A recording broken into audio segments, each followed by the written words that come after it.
नमस्कार। आपका अखबार के YouTube चैनल पर आपका स्वागत है। मैं हूं प्रदीप सिंह।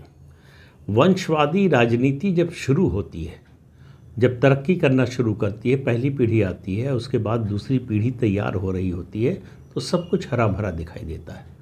उसके बाद जैसे जैसे वो आगे बढ़ने लगती है, विकास का क्रम आगे बढ़ता है, वैसे वैसे समस्याएं शुरू होती हैं। और जब बांटने के लिए कम हो और पाने वाले या मांगने वाले ज़्यादा हो जाए तो समस्या और ज़्यादा हो जाती है। तब उसमें सबसे बुरा हाल होता है उस वंश के मुखिया का।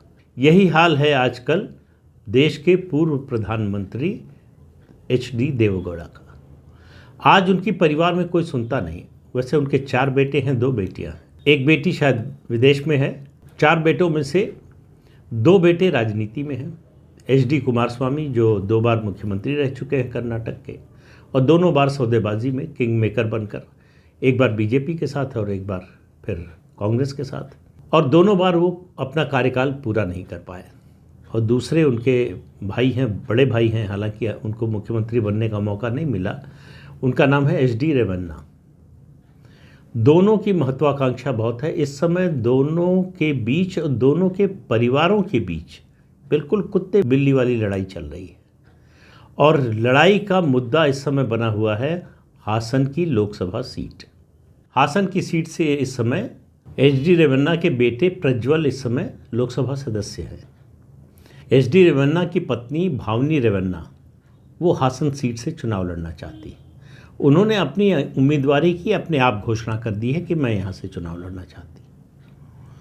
अब उसके बाद उनके बेटे, दूसरे बेटे हैं सूरज ने कहा कि इस सीट का फैसला HD देवेगौड़ा और HD रेवन्ना करेंगे। लड़ाई यहाँ से शुरू हुई। और HD कुमारस्वामी ने एक सार्वजनिक कार्यक्रम में कहा कि मेरे परिवार में कुछ शकुनी आ गए जो हमारे बच्चों को बरगला रहे हैं।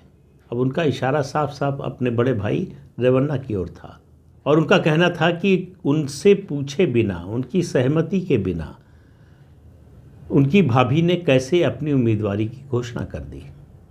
सीधे सीधे उन्होंने सार्वजनिक रूप से इसके बारे में कोई जिक्र नहीं किया, लेकिन इशारा साफ था कि वो HD रेवन्ना और उनके परिवार के, उनके मतलब बेटों और पत्नी के रवैये से खुश नहीं है।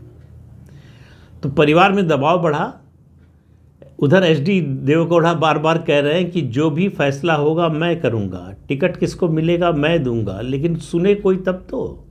परिवार में दबाव बढ़ा तो उसके बाद रेवन्ना को बोलना पड़ा सामने आकर कि नहीं, उम्मीदवारी का फैसला कुमारस्वामी तय करेंगे, वही टिकटों के बारे में फैसला करेंगे, वही टिकट बंटवारे में उन्हीं की बात अंतिम होगी, इसलिए कि झगड़ा ज़्यादा सार्वजनिक रूप से बढ़ने ना पाए।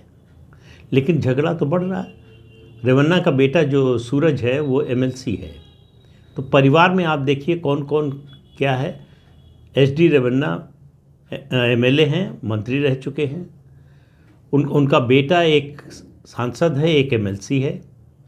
HD कुमारस्वामी की पत्नी भी विधानसभा में है, रामनगर सीट से, और HD कुमारस्वामी तो खैर हैं ही। उसके अलावा कुमारस्वामी अपने बेटे निखिल को इस्टेब्लिश करना चाहते हैं पॉलिटिक्स में। निखिल दरअसल जो है वो फिल्म स्टार है। स्टार कहना तो ठीक नहीं होगा, फिल्म कलाकार है, और फिल्मों में ज़्यादा उसका जो है कुछ बना नहीं, कुछ चल नहीं पाया, तो अब उसको राजनीति में आजमाना चाहते हैं। इसके लिए परिवार में बात हुई और HD कुमारस्वामी की पत्नी अनीता वो अपनी रामनगर की सीट बेटे के लिए छोड़ने के लिए तैयार है। लेकिन मामला केवल इतने का नहीं है। परिवार के ये जितने सदस्य हैं उसके अलावा भी लोगों की नज़र है चुनाव लड़ने पर। और चुनाव लड़ने और जीतने का मामला ये है कि पूरे देवेगौड़ा परिवार का, चूँकि ये वोकालिंगा समुदाय से आते हैं, तो वोकालिंगा समुदाय का जो प्रभाव क्षेत्र है वहीं तक इनका प्रभाव क्षेत्र सीमित है, और वहाँ भी समस्या हो रही है। मंड्या की सीट बाई इलेक्शन में बीजेपी जीत गई पहली बार, और हासन में भी एक बाई इलेक्शन विधानसभा का जीत गई। तो वोकालिंगा प्रभाव क्षेत्र में बीजेपी की एंट्री हो गई है। अभी तक इस इलाके में असली लड़ाई जो होती थी वो देवेगौड़ा परिवार और कांग्रेस के बीच में होती थी। कांग्रेस के सबसे बड़े वोकालिंगा लीडर थे SM कृष्णा, जिन्होंने पार्टी छोड़ दी और बीजेपी में शामिल हो गए। अभी हाल ही में उनको भारत सरकार ने पद्म विभूषण दिया है। तो बीजेपी इस समय पूरी ताकत लगा रही है जो मैसूर, मंड्या, हासन, ये जो वोकालिगा के प्रभाव क्षेत्र वाला इलाका है उसमें घुसने की। वोकालिगा के जो मठ हैं उनके जो मठ के जो प्रमुख हैं उनसे संपर्क साधा जा रहा है, उनको अपनी ओर मिलाने की कोशिश हो रही है। ये सब बड़ी तेज़ी से बीजेपी कर रही है। और ऐसे में जब एक पता नहीं अफवाह किसने फैलाई, ये चलाया गया, अब ये जेडीएस की ओर से चलाया गया या बीजेपी की ओर से, कि जेडीएस और बीजेपी का अलायंस होने वाला है। बीजेपी ने साफ मना कर दिया कि कोई अलायंस नहीं होगा, बीजेपी करना भी नहीं चाहती। बीजेपी की एक समस्या और है, लिंगायत समाज उसके साथ लंबे समय से है, लेकिन लिंगायत समाज के साथ होने के साथ साथ जो उसके सबसे बड़े नेता है येदियुरप्पा, उनकी ब्लैकमेलिंग से पार्टी का शीर्ष नेतृत्व परेशान है। इस विधानसभा चुनाव में जो मई में होने वाला है उसमें भारतीय जनता पार्टी का क्या होगा, ये तय होगा कि येदियुरप्पा जो है वो बीजेपी के लिए कितनी मेहनत करते हैं, मन से लगते हैं या नहीं लगते। और मन से वो तब लगेंगे जब उनकी शर्तें मानी जाएंगी।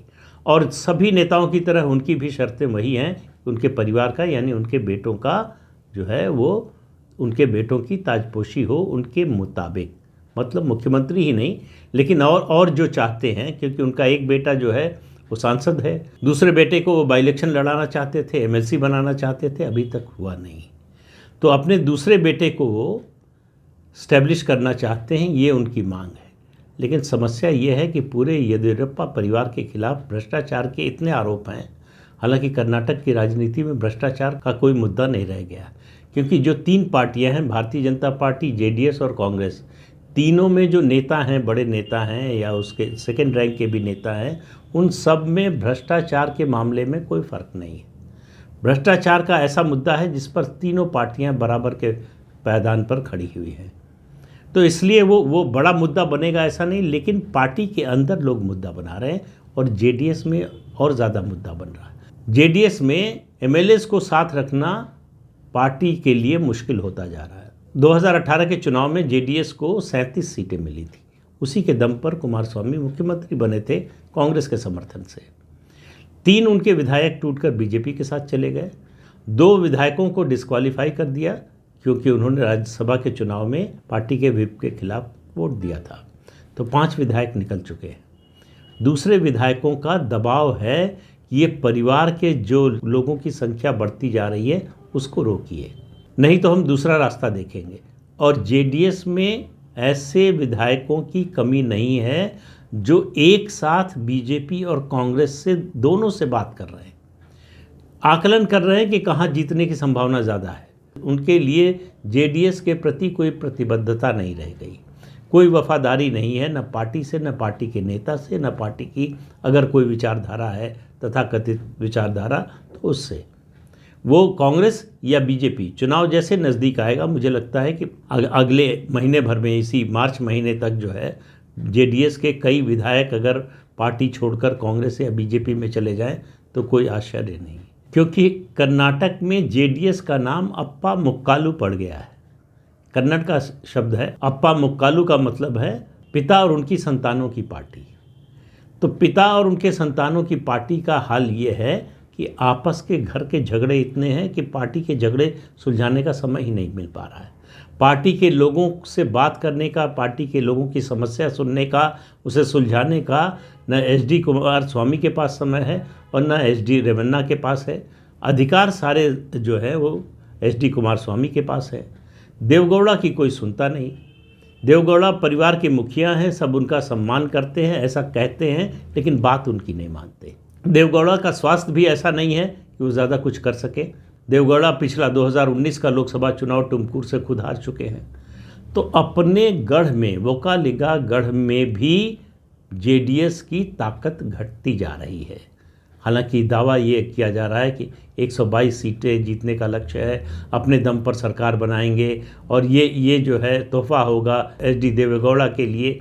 ये सब बातें, ये रेटरिक तो ठीक है, भाषणबाजी ठीक है, लेकिन वास्तविकता ये है कि जेडीएस की हालत ख़राब हो रही।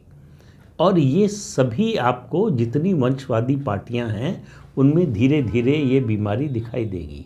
समाजवादी पार्टी में दिख रही है, आपको अकाली दल में दिखी। अकाली दल में तो एक तरह का विद्रोह ही है बादल परिवार को लेकर। अभी आरजेडी में शुरू नहीं हुआ है, लेकिन देर सवेर वहाँ भी शुरू होगा, जिस तरह से परिवार के सदस्यों की राजनीति में भागीदारी बढ़ती जा रही है। तो कुल मिलाकर स्थिति ये है कि जहाँ जहाँ वंशवादी राजनीति के आधार पर पार्टियां बनी, जैसे जैसे समय बीतता गया, अगर उनको सत्ता नहीं मिली तो फिर उसके बाद अंदरूनी झगड़े, फिर परिवार के झगड़े और पार्टी की लगातार नीचे जाने की रफ्तार, ये आपको एक कॉमन चीज़ दिखाई देगी जो किसी पार्टी में अभी हो रहा है, किसी पार्टी में कुछ समय बाद होगा। तो वंशवादी राजनीति जो चला रहे हैं, जो उसमें यकीन करते हैं, जिनको लगता है इसका फ़ायदा मिल रहा है, उनको एक बार ज़रा देवगौड़ा परिवार की ओर देख लेना चाहिए, क्योंकि उनका अंतिम हश्र वही होने वाला है। अगर संभल जाएं तो अच्छा है, नहीं तो फिर राम जाने। तो इस अंक में इतना ही। अगले अंक में फिर मिलेंगे किसी नए मुद्दे के साथ। तब तक के लिए अनुमति दीजिए। आपसे अनुरोध है, ये चैनल देखिए, शेयर कीजिए, लाइक कीजिए और सब्सक्राइब ज़रूर कीजिए। नमस्कार।